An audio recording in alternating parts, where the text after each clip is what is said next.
Welcome back. Obviously, one of the worldly events that we all followed this week, especially here on 13 ABC and on ABC News, was the selection of a new pope. That papal conclave, which we had followed for only 2 days, amazingly enough. It only lasted 2 days, but so glad to have a friend to 13 ABC back here, former religion editor for the Toledo Blade, now with ToledoFaves.com, David Yankey. Good to see you. Thanks, Jeff. Good to be here. I know when I thought doing a subject like this, I wanted to have you here because I know you were watching it with wide eyes, waiting to see what selection would happen. Were you, like a lot of others, and surprised by this?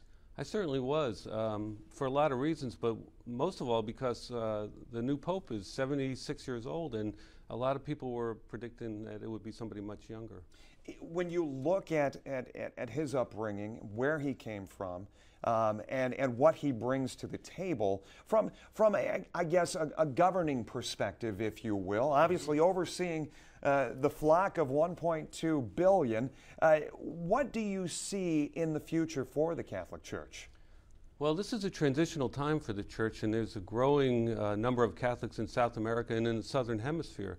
So it's really significant that they picked a pope and that's not just a play with words. That is actually happening. I mean, we get tunnel vision here, but that's where Catholicism is growing. Yes, it's shrinking in the United States, in Europe, and in Australia.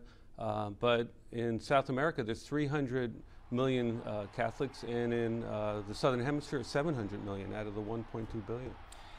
If you look at it from that argument and the fact that the area that they go to the strength in numbers, obviously, versus it kind of sliding, they're kind of being a fall off here in the U.S. as far as Catholicism, or a desire to be maybe a little more liberal as far as the Church is concerned, why not select Dolan? Why not go to the U.S., North America, or somebody where they need that help?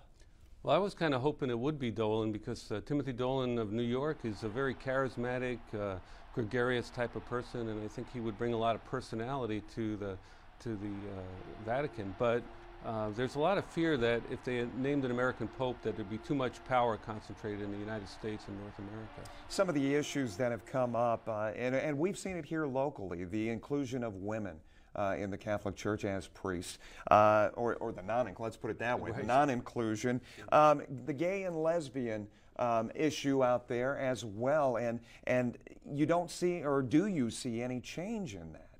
Not really. Pope Francis has a history of standing up against gay rights and against having women ordained as priests, so he's very conservative in the traditional Catholic vein. He's a Jesuit. Toledo knows the Jesuit community obviously very well, and that being an order, I guess, trending toward education, obviously, and helping of the poor. And then he chooses the name Francis, which I found the great contradiction there. I mean, do you see it that way? How so? Well, it is significant. I mean, because you wouldn't expect a Jesuit to pick a Franciscan name, but I don't think it's that much of a symbol. I just think he liked St. Francis and wants to follow in his footsteps in a lot of ways. He's a very pastoral person, cares a lot for the poor, and things that St. Francis personified. Having studied this for so many years, and obviously there was a lot of discussion when Pope Benedict came in because of his age, and wondering the questions out there about how long his papacy would last, how long he would be in office, how long he would survive office. Now you've got a 76-year-old pope back in. We're into that age conversation once again. So are they already looking down the road, you think? Well, when Benedict was elected, a lot of people saw it as a caretaker pope, kind of carrying on the traditions of John Paul II for the foreseeable future, for the near future. And that could be the same with Pope Francis, to carry on what Pope John Paul II and Pope Benedict had done. And they're not quite ready to make a major jump to somebody that's much younger and more of a different theology or different. Yeah. David Yankey, a well-known author here in the Toledo area, ToledoFaves.com. You can go check that out as well.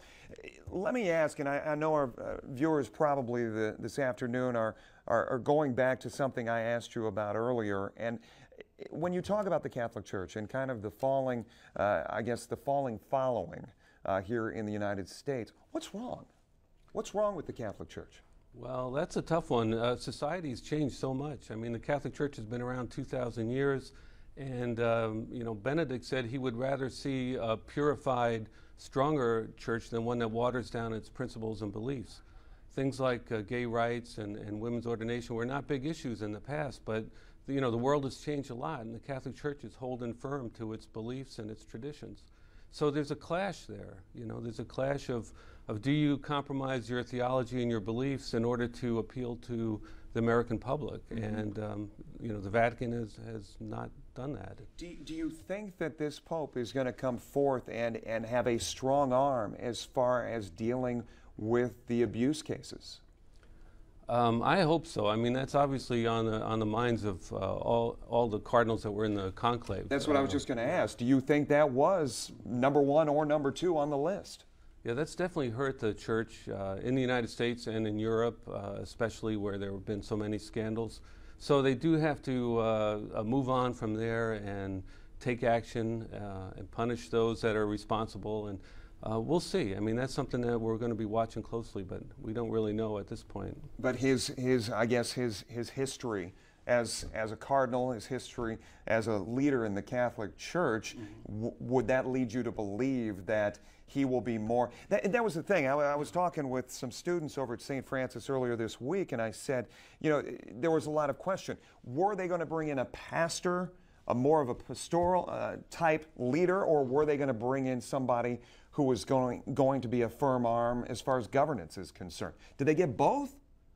Well, or does that remain to be seen? Yeah, that remains to be seen. But one of the big hopes and one of the indications are that he could lead to a reform of the Vatican Curia, which is their government structure, which has been run by the Italian insiders for so long that they feel like they're out of touch and really out of control bureaucracy. They had the VatiLeaks scandal last year, you know, showing that there had been cover-ups and corruption within the Vatican.